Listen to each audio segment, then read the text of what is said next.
Il y a quelque chose de particulier avec le vide intérieur le soir, et encore plus la nuit. La journée, il y a parfois des distractions, des obligations, des bruits. Et quand tout ralentit, quand les lumières baissent, le silence s'installe, le vide prend plus de place. Beaucoup de personnes borderline racontent la même chose. Le vide est plus fort le soir, plus lourd, plus angoissant, parce que la nuit enlève toutes les protections. Il n'y a plus vraiment de rôle à tenir, plus personne à impressionner, plus rien à faire comme il faut. Et quand il n'y a plus l'extérieur, l'intérieur devient plus présent. Les pensées tournent, les souvenirs remontent, les peurs aussi. La peur d'être seul, la peur que ça ne passe pas, la peur que ce vide soit ce qu'il reste vraiment de toi.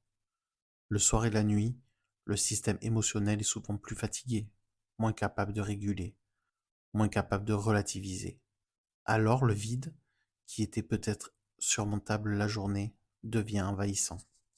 Et parfois, il s'accompagne d'angoisse, de rumination, d'une sensation d'urgence intérieure, sans raison claire. Ce qu'il est important de comprendre, c'est que ce vide nocturne n'est pas plus grave que celui du jour. Il est souvent juste moins connu, moins filtré. La nuit amplifie, elle ne crée pas tout. Dans ces moments-là, il peut être tentant de lutter, de vouloir dormir à tout prix, de vouloir faire taire ce que tu ressens. Mais parfois se battre contre le vide de la nuit le rend encore plus oppressant. Une chose importante, c'est de te rappeler que la nuit est un moment fragile et que ce que tu ressens est souvent lié à la fatigue émotionnelle, pas à une vérité sur toi. Quand le vide arrive le soir ou la nuit, l'objectif n'est pas de régler quoi que ce soit. Ce n'est pas le moment des grandes décisions, ni de grandes conclusions sur ta vie.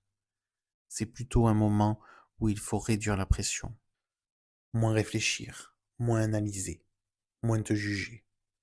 Te dire simplement, ce que je ressens est difficile, mais ça ne définit pas qui je suis. Le vide nocturne donne souvent l'impression qu'il va durer éternellement, mais très souvent, au matin, il a déjà changé de forme.